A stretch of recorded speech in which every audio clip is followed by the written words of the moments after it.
Rwanda's housing sector is booming and off to a promising future. The city's urban skyline is fast changing as massive multi-million investment infrastructure projects continue to shape up. It's undeniable that the construction industry in Rwanda is booming. GDP has been expanding. The growth now is coming back to pre-COVID levels. The population is growing. The country is small. The land is not increasing. When you look at why is it developing so much, I think it goes with the infrastructure that the country has put in place. There was a growing demand and the city is growing. So we really need to think about housing that's adaptable. And I mean, as an architect, that's a very exciting prospect.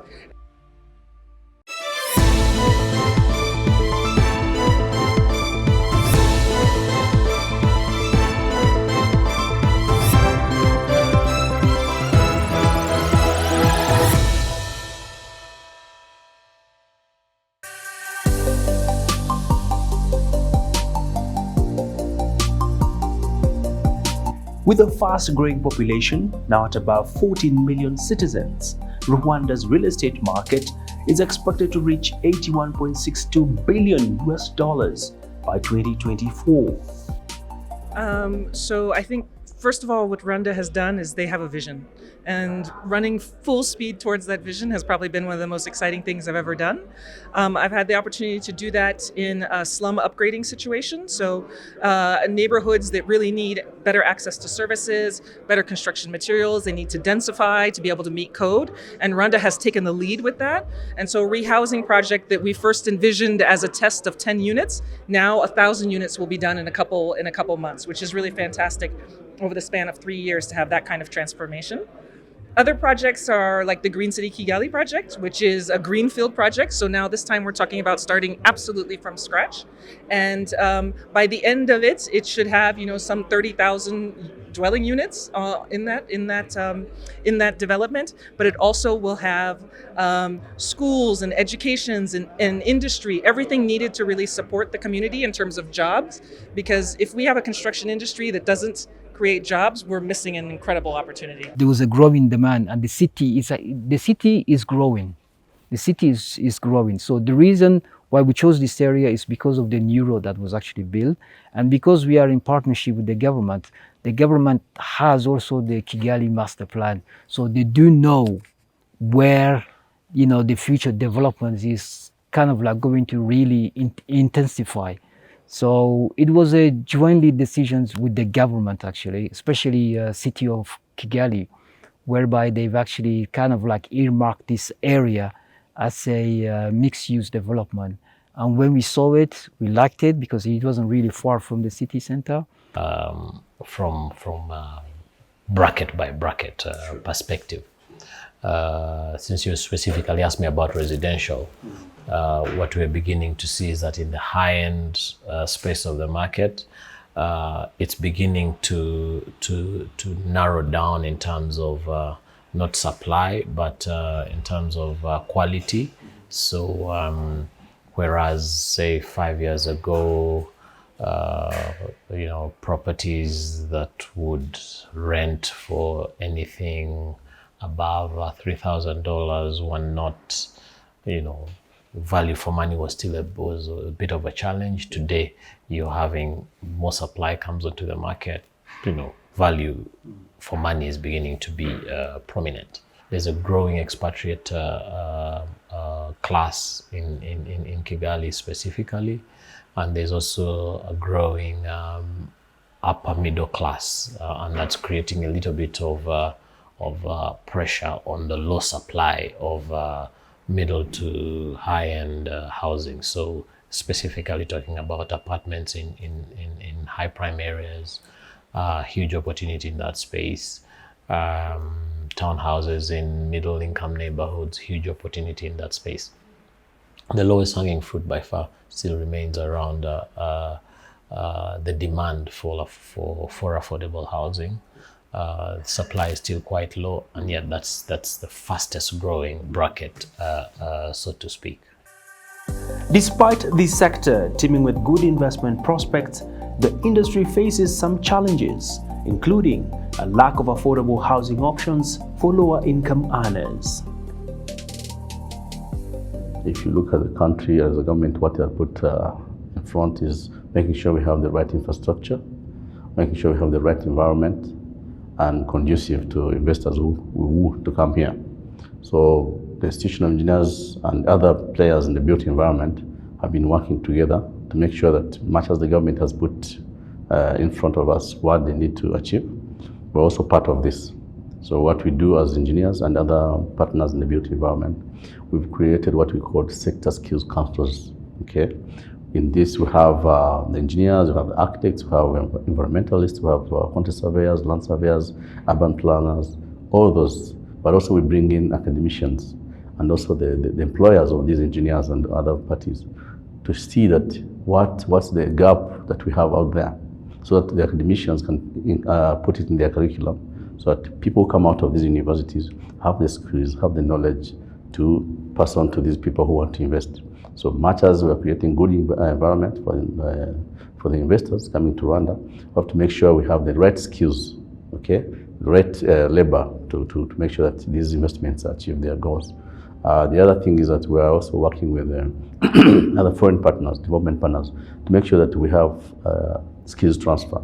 We don't have everything in-house. So what we do is getting the people who are ahead of us from abroad there, we partner with them to make sure that we have these skills that we need. So there's a lot going on in construction, yes, but there's also a lot to learn. So much as the government is putting on much effort to create that environment for investors, we're also doing our part on the side of professionalism. Visa Riverside affordable homes. So it's basically a project that that we are in partnership with the government of Rwanda, that was officially launched in February 2022 by His Excellency the President Paul Kagame. And the idea was to sort of like establish a working relationship between the private sector as well as the private sector to see how we can cater for the masses, especially as the rate of urbanization is kind of like increasing, and we have a growing middle class that really demands to have like access to decent and affordable dwellings. So the project that we currently have here, it's segmented into 5 phases. What we have here today is the pilot phase, which is phase 1, which is 247 homes that varies from 2 bedrooms to 4 bedrooms. The government of Rwanda aims to create 150,000 new houses annually to meet the projected demand of 5.5 million dwellings by 2050. With the growing population, Kigali city is particularly in dire need of new and urban residential apartments. That the rate of urbanizations in Kigali, actually, Rwanda, is going to increase from 18% to 35%.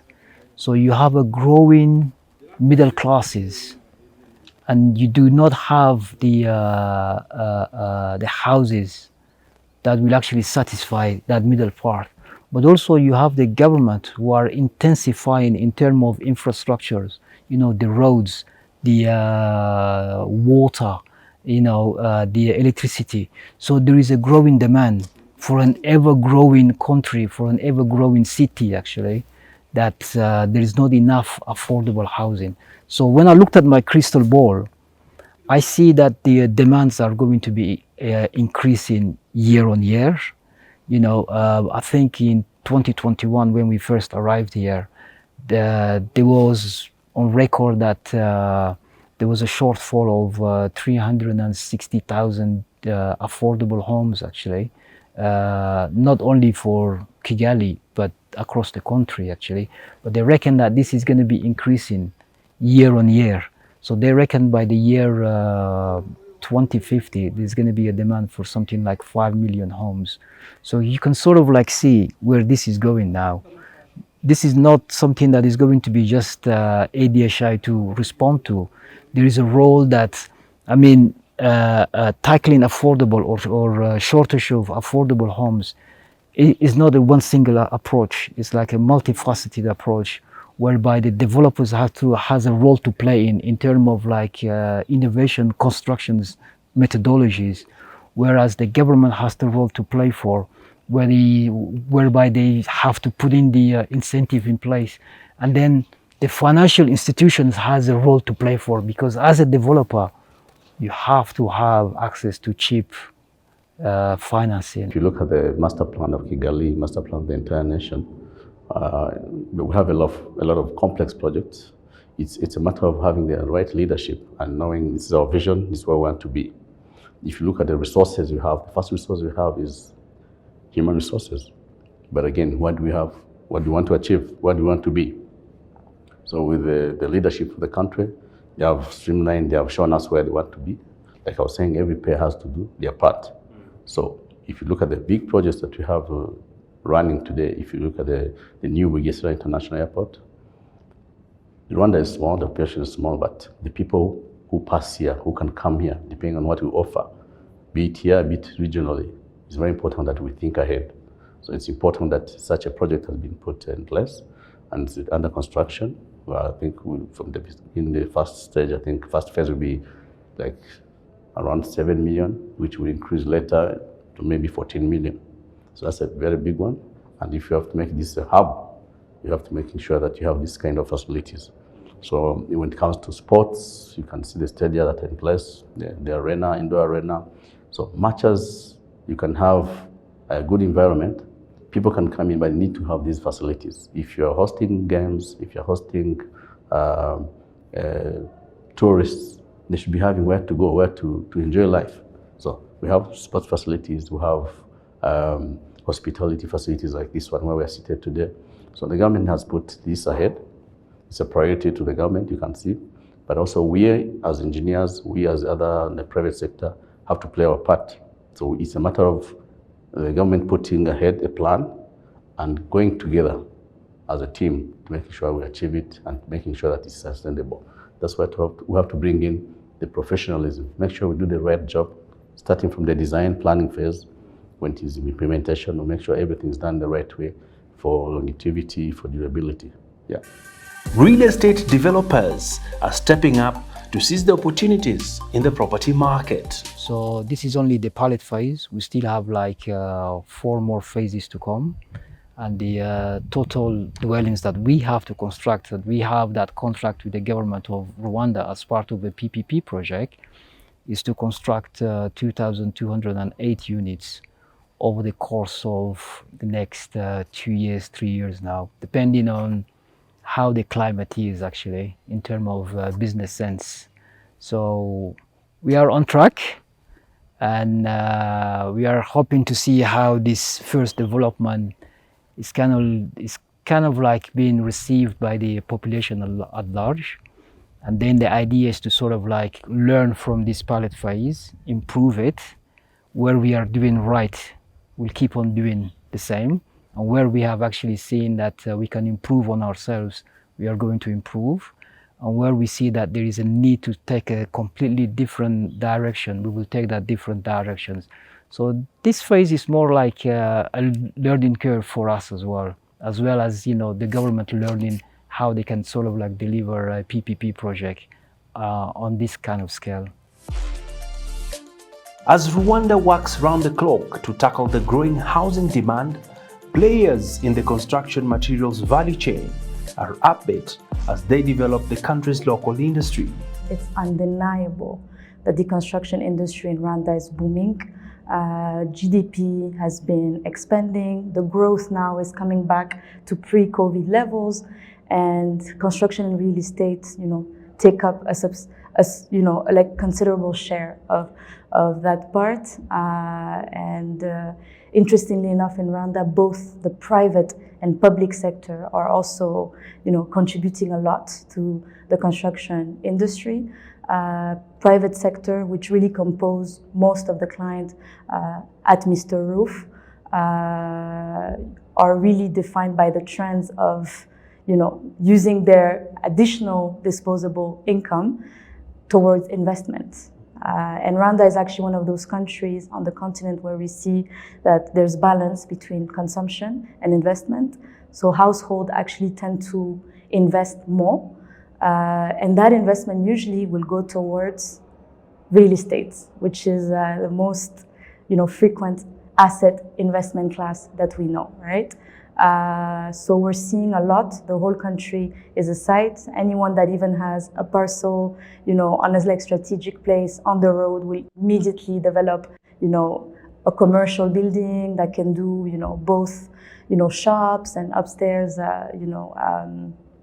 residential. So we really see that, private investment is going a lot towards real estate investment, which means construction is growing. For the public sector, Rwanda is one of those countries that's where a big part of public spending and budget is towards the building of large infrastructure projects. And in general, there is a plan of not only in Kigali but in the secondary city to improve urban planning and to have all the facilities, including housing, the upgrading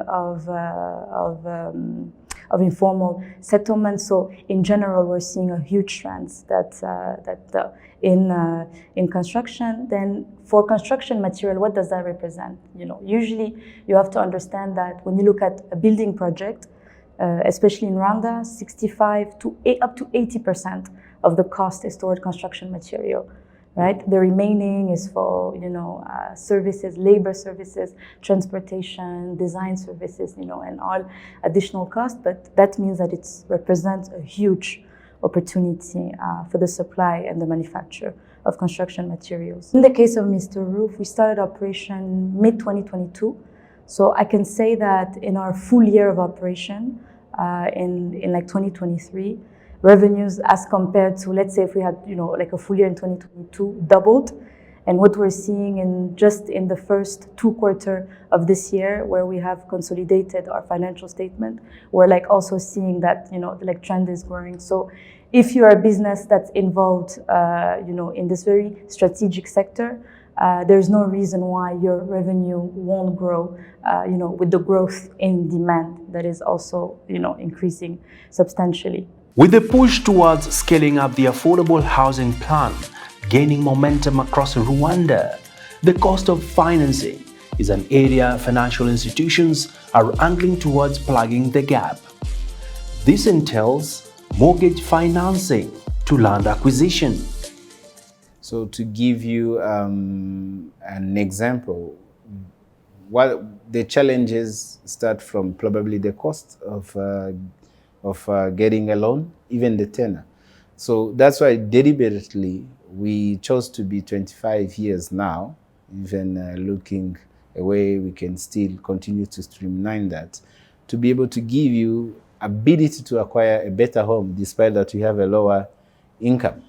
So looking at the cost, that's why we've partnered with government initiative to lower the costs. I think we are part of those initiatives because we're looking at, okay, the more the costs reduce, actually you qualify for more. Then partnership with developers. They're the ones who are developing. We need to be closer to them, helping them on the side of making sure they develop and deliver on time, which is critical. The quality they've promised and also on time, that's how we came in. And then we also help them to get clients because a number of their clients also will require financing. So that's, we have that partnership as well to make sure that we're there. And as I mentioned, in terms of the future, I think being I&M have mortgages in our DNA, will continue to be the leading bank in the real estate sector, but cautiously looking at also the risks that are continuous, because they also get developed, get new risk, and also it's more of a continuous learn, being closer to our clients, the developers, to understand better. So the areas of opportunity still lie around, I mean, we're not reinventing the wheel. The areas of opportunity still lie around the sweet spot of the middle income segment. You find that even mortgage lenders are very, very happy to play in that area. From a residential perspective, that one is one. Naturally affordable housing, the most relative term probably in the world, but yes, that's also a low-hanging fruit. But provision of middle-income housing is one very exciting opportunity that we're happy to play in that space in which we're happy to play. The other two are around commercial. We are beginning to see as the city evolves, the expatriate community, middle income earners grow in number and in wallet size. You're beginning to see demand for more formal shopping centers. So slowly moving away from your traditional markets to more shopping centers and more formal retail. So neighborhood shopping center is another very huge opportunity that we see coming up. The third one, obviously, a space that we are very happy to play a role in is in the industrial buildings. So storage, warehousing, temperature controlled storage, and also for dry goods. That's another low-hanging fruit in terms of quality industrial buildings. We have seriously tried to serve the diaspora market, but we don't look at it as a whole. So we really segment it, because the success you may have in certain parts of Europe may not be exactly the same success you may have in certain parts of Africa. And the same will apply to parts of the Americas. So it's very, very segmented, both from a numbers perspective, but also from a purchasing power perspective, and thirdly from an interest and motivation to invest back home. But the diaspora market is a very, very strong market for our properties, largely middle income to high-end segments. So we actually do organize road shows in different parts of Europe and America every once a year. So that's a very exciting market for us. The opportunities lie in being able to structure foreign currency mortgages, which some of the banks have not been able to structure. That's one of the opportunities that there is. The second opportunity that needs to if it is unlocked, it will be able to very effectively tap into the diaspora market is, how do you address the Rwandan diaspora that do not have a regular income? Because some of them, the nature of their jobs are either hourly or it's what they earn in 1 month may not necessarily be what they earn the subsequent month, and which can be a bit of a challenge sometimes when they are praising how affordable, how bankable the diaspora. I think once those two are addressed, it will be able to unlock the potential that the diaspora has. The second question you ask is really around I think specific opportunity that they are, and from my experience, you find that the lowest hanging fruit is plot acquisition, and that is what we call service plots. So because relatively lower entry point, that means lower risk, and especially for the African diaspora, they like to buy plots a lot. That's a huge opportunity in terms of serviced plots. Then the other one is really around apartments in more affluent neighborhoods. Also another huge opportunity thereof. The need for multiple dwelling units in Rwanda's capital city is now reshaping the industry. The country has reviewed its master plan policy to incorporate sustainable as East African economies register faster economic growth outcomes.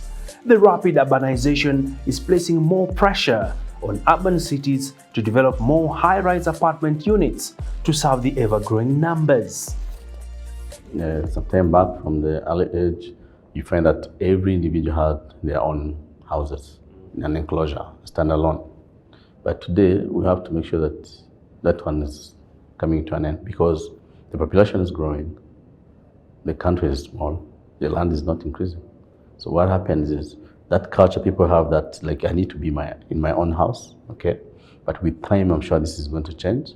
If you look at maybe the master plan, for example, the city of Kigali, we have different planning, R1, R2, densely populated areas. We have to make sure that every person, if you have a plot on your own, there's like a guideline. You have to be having this number of buildings, this number of units within that plot. So what we are doing is to make sure that we work with other partners, like I was saying. There are people who don't have the capacity to develop in terms of money. You could be having land, but as much as the city of Kigali says, you have to put like 2 units in this land. So what we did is to make sure that we also have that collaboration. There's what we call condominium law. We can be together, have a plot of land. Me, I don't have land, but maybe have some money. We come together, we put a 2-story building. So you take the ground floor, I take the upper one, like that. But again, it starts with the mind change. We need to agree that the population is growing. We need to agree that we can live with other people in the apartments, okay? But the government also has been doing what we call rehousing projects. Well, future is very bright. I think quite excited about the risk of repeating myself, the huge infrastructure rollout that the city of Kigali has done. It's a huge opportunity for us to be able to kind of stop thinking about our comfort zones of the areas close to Kigali. That's number one. Number two is the opportunity around, we have a relatively new apartment culture in Kigali. I think being able to harness that growing demand. But the other very, very exciting opportunity is around rental housing. And whether we're looking at rental housing purely from an investment perspective of saying, an investor is buying a house or an apartment to rent, to taking it a notch higher to say it's a rent to own scheme, whereby an investor is going to pay rent X, and after a certain period, the property becomes theirs. If we are able to effectively plug into that gap of attaching people's rent to affordability and the eventual purchase, that will be a huge game changer. And as Rwanda makes strides in its housing sector, the country's huge infrastructure rollout is expected to continue to set the pace for the young nation, which is setting its sights on becoming a key investment hub in the region.